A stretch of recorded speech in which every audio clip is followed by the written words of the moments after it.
Hey, what's up? Welcome to the 6th edition of Box Office Talk, where every week I break down the box office and all that stuff.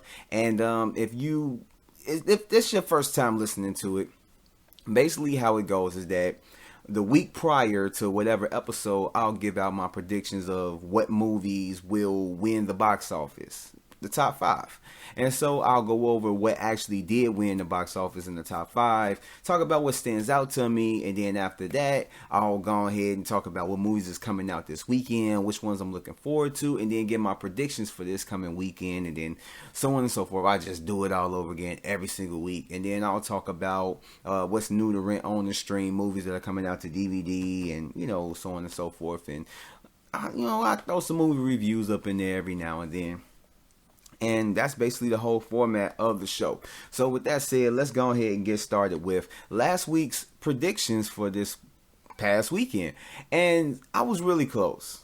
So I put Onward with number 1, Invisible Man with number 2, Sonic at number 3, The Way Back at number 4, and Call of the Wild at number 5. And looking at the box office, I was on point, but Sonic and The Way Back basically are switched. So over the weekend, Onward came in at number 1 with 39.1 million.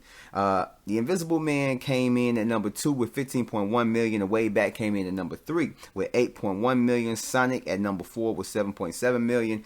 And The Call of the Wild came in at number 5, rounding it all up with 6.7 million.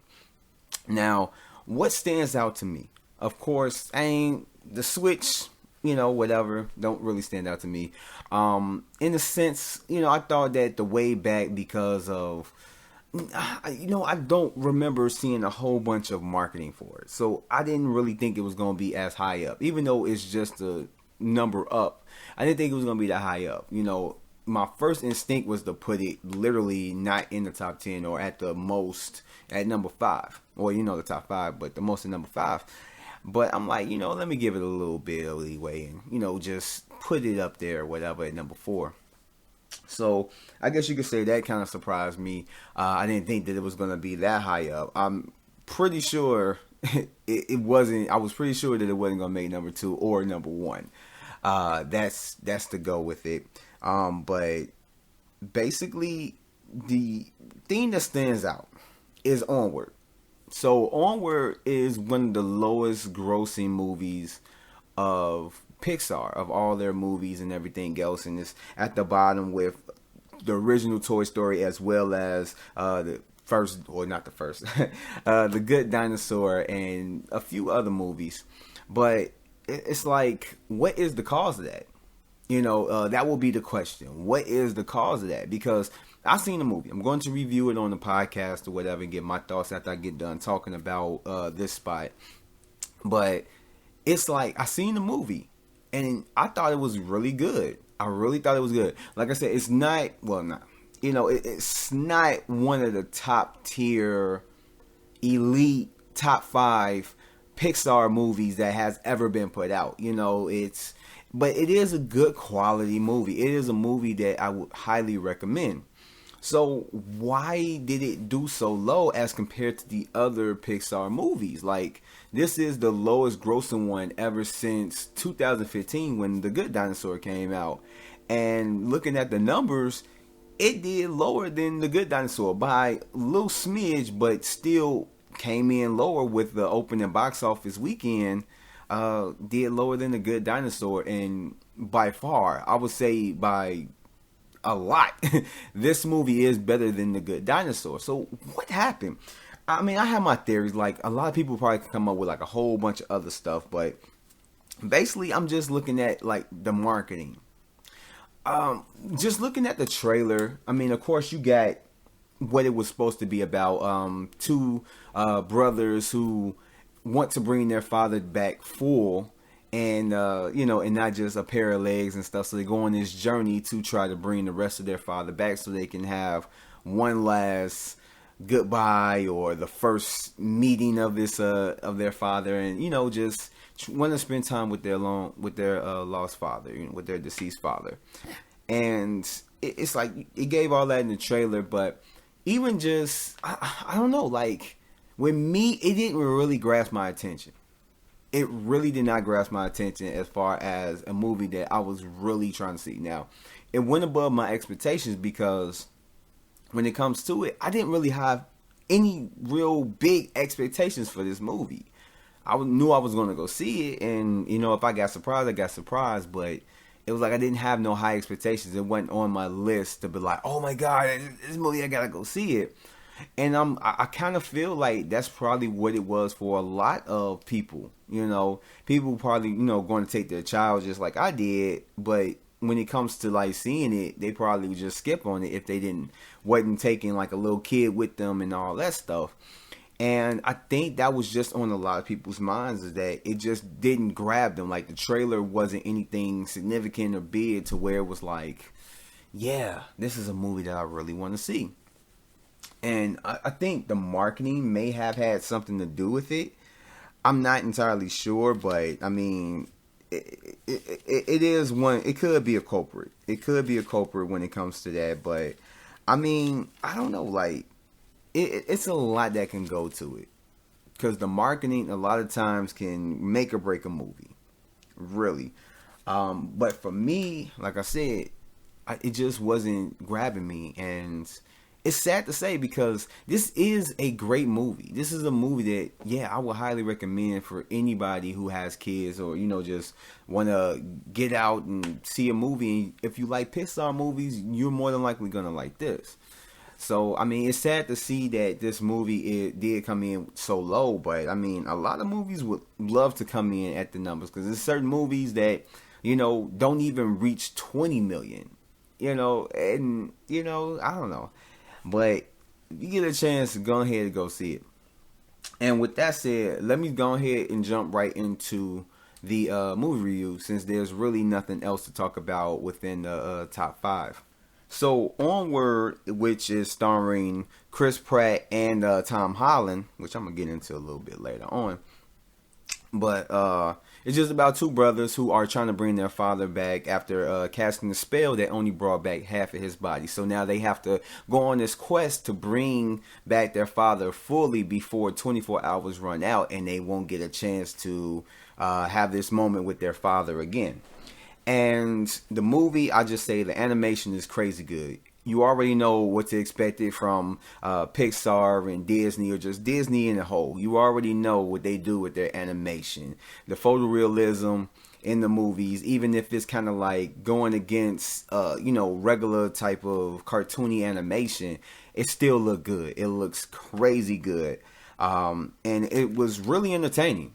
From beginning to end, I found myself really entertained, really behind both of these characters, the brothers, and their interactions with their mom, with each other, and everything else. I really got into it. And with me having brothers, of course, I can relate. So I really enjoyed that. The humor was there. Some jokes, yeah, kind of fell flat, but for the most part, I enjoyed the humor. And this movie really is just the love between the brothers. It's about the brothers, even though they're trying to bring their father back so they can have this one last moment. It's like, this is really a brothers type of movie. It really is about them. The voice acting was real good. One nitpick that I could say that is not a negative counted against the movie is that Tom Holland, I don't know if it was to anybody else, but Tom Holland and his voice was just it stood out to me. Like, I just couldn't get him out my mind and separate, the whole thing that the actor is doing the voice. I couldn't put them together like this voice is from this character. I just kept thinking Tom Holland. I don't know, it just stood out to me. Chris Pratt, his voice fit the character perfectly, but just Tom Holland's, his voice just stood out to me. I don't know why. But it's not a negative against the movie, but I just want to know if anybody else felt the same way. But in any case, it is emotional. It's about two brothers that are trying to bring back their father. One who hasn't met their father at all because he was in the womb when he died, and the other one only kind of like had him when he was like younger, when he was a little kid. So, go throughout the movie, it kind of it has a lot of emotional parts. It tugs at the heartstrings and everything else. And just to build all the way into the end, which I'm not going to give it away, is incredible. When it gets to the end, it ended off the way it should have. I felt like I wasn't really fully immersed in the world. I don't know. I felt like I just didn't know the world like I should have. But I guess with it being about the brothers, that really didn't matter. But overall, hit or miss, this movie is a hit for me. I really enjoyed it. I think if you want to get out and check this movie out and you've been having doubts, definitely go check it out because it is a really good film. So go ahead and support that. Give it more money at the box office. It deserves it. But in any case, let's go ahead and move on to the movies that are coming out this weekend. Now, there are 3 movies coming out this weekend. 2 of them I am definitely wanting to check out. One of them I'm kind of like on the fence that I'm like, I may end up going to go see it. I may end up doing it. But the first movie is Bloodshot featuring Vin Diesel, and it's based off the comic book character Bloodshot from Valiant Comics. And it looks pretty good. I don't know. It really does look like a cheesy B movie, but I don't know. I really am. I am kind of excited to see it. The next one is The Hunt, where people are basically put in a position to where they have to survive this human hunt that they're involved in. And it looks pretty interesting. I seen the trailer last year and I've been wanting to see it ever since then. And so definitely will check it out. Which one I'm going to go see first, Bloodshot or The Hunt? I don't know. I'll make my decision. The last movie is I Still Believe, which is based on Jeremy Camp, a singer, and it's about his life and the stuff that he had going on with his wife, fiance. Not entirely sure. I never heard of him before looking this up. But those are the 3 movies that are coming out this weekend. And whether you're in the mood for a action film, which is in Bloodshot as well as The Hunt, or if you're in like a romantic kind of like, I guess you could say, I ain't gonna even say Christian based, I don't know, but like kind of a romantic type emotional chick flick type film, you're more than likely gonna get that in I Still Believe. But those are the 3 movies coming out. I am still on the fence on whether I'm going to see I Still Believe. I may end up seeing it, but not right away. But jumping into the weekend predictions. So these are the movies that I think will take over the box office. Onward will stay at number 1. The Hunt, I feel like, is stronger than Bloodshot, so that will come in at number 2.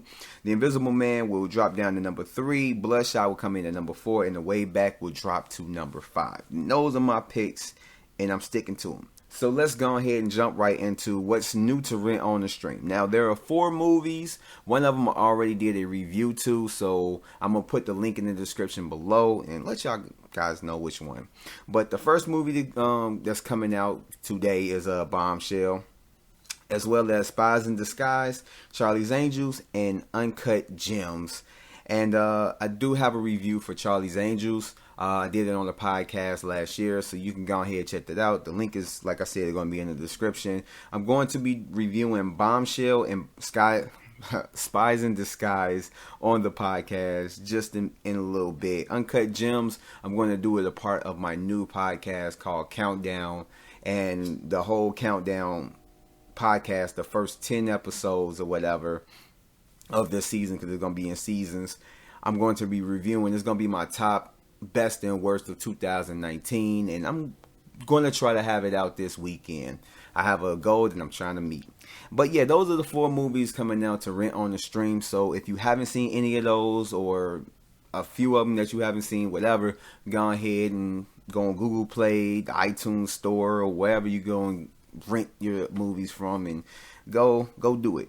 So with that said, let's go ahead and jump right into the movie reviews. So the first movie I'm going to talk about is Spies in Disguise. So when it comes to Spies in Disguise, I honestly don't have too much to give on it. It really was just an average type of, animated film. It's got Will Smith and Tom Holland up in there. And after like writing down the notes for this review, I realized how much Tom Holland is doing. A lot of people don't really think about it, but this guy is all over the place.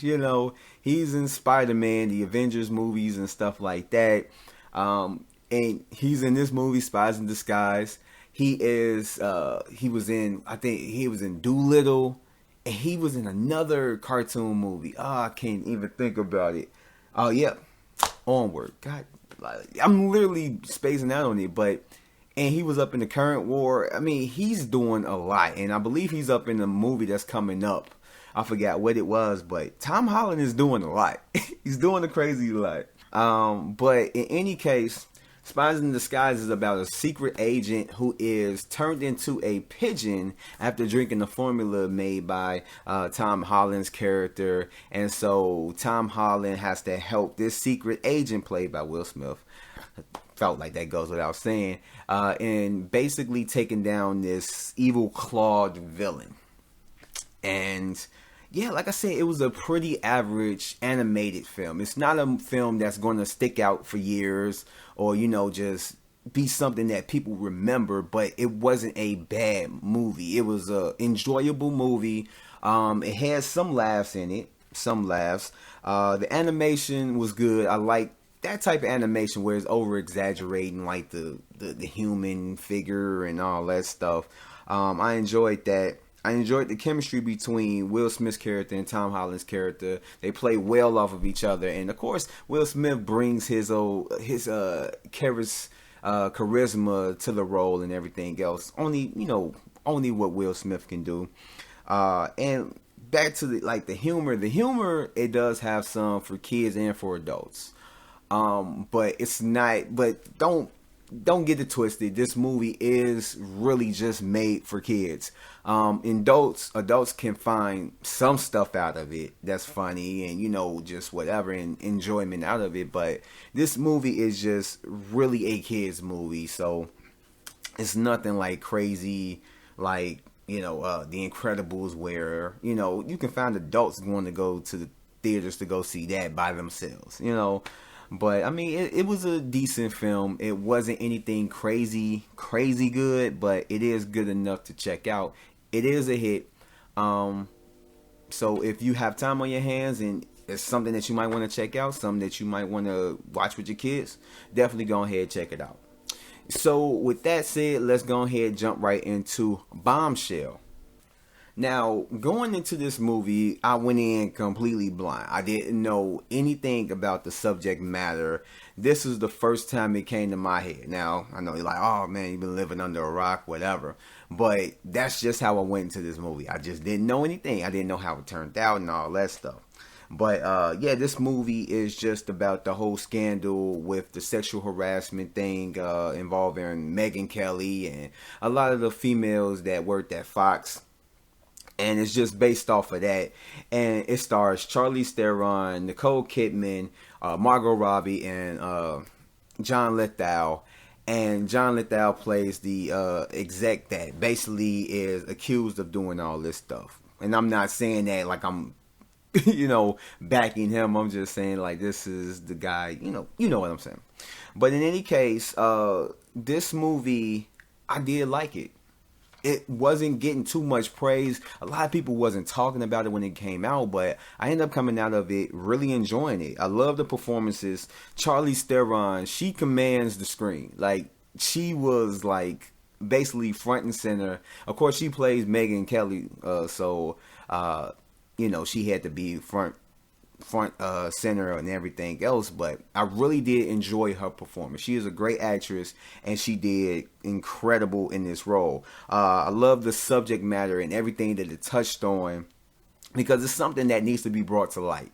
A lot of companies, big organizations that have all this money and just power can get away with stuff like this. It's not right, but they end up doing, they end up getting away with a lot of the stuff, and it shines more of a light on it. The Me Too movement and everything else, it really does it because this should not be going on. And I liked how they handled it. And I just love the direction. I love how it was shot, how everything was like put in play and everything else, and how one thing led to another. And this movie goes in between certain characters. You will spend some time with Charlize Theron's character, Megyn Kelly. Then you'll go into Nicole Kidman's character. Then you go to Margot Robbie's character, and you spend some time with John Lithgow's character. And it's like it just goes back and forth. And then at the end, it's like you see the culmination of everything coming together, like the Avengers. But that's basically what it is. And then it just tells the story of someone that's like small compared to a, you know, major company like Fox, and going at them, you know, and you know, you may end up winning, you may not. And you're just literally having to go at this and go at it smart, because if you go at it not smart, you're going to end up not getting what you're doing and just assed out. And I love stories like that, especially when the little guy ends up winning the whole thing between like the big corp and everything else. And I mean, on top of the subject matter, of course, like I wanted to see the women win. And the humor is added to this movie, but it didn't take away from the seriousness of the subject matter and what this movie had to deal with and how it was handling things. It didn't seem out of place. It seemed going along, because even in like serious things in our lives, we're going to have moments where we're laughing, doing this, playing around with people. Not everything is going to be so goddamn serious, you know. And the prosthetics on some of the characters, John Lithgow and like Charlize Theron, was crazy. The hair and makeup and everything, I loved it. And it literally made Charlize Theron look completely different from how she normally looks. And I really enjoyed that. I like that about it. And this movie was a movie that I really think that people should check out. And I want to see more movies like this. Ford v Ferrari is a similar movie, not with the subject matter, but a small guy going against a big company and, you know, trying to come out on top. I love those stories, especially when they come out on top. I root for the little guy, you know, because I'm a little guy, so I got to root for people like me. Hit or miss, this movie was a hit for me. Definitely go check it out. Like I said, it's to rent on the stream. You can go to your video store. You can rent it through whatever app, you know, you got, Google Play, iTunes, whatever. So definitely go ahead and do that. So with that said, that wraps up this podcast, episode 6 of Box Office Talk. Like, thank you guys for listening, and check out all the other stuff that I'm doing. I got the first episode of the Play One podcast where I'm talking about music. Going to be doing music reviews and all that stuff. I'm going to have a new episode come out tomorrow, so look out for that. And check out the latest episode of the Take One podcast, which I dropped yesterday. I can't talk. Which I dropped yesterday, and a couple movie reviews on there. So go ahead and check that out on my channel. And if you're not subscribed, and give this a thumbs up. And again, thank you guys for listening. And I will catch you guys next week on the next Box Office Talk. Peace out. Hey, before you guys leave, make sure you hit that like button as well as that subscribe button. And you see that little bell? Make sure you hit that to turn on your notifications. That way you'll be notified for anything that appears on my channel. Hope to see you guys next time. Peace out.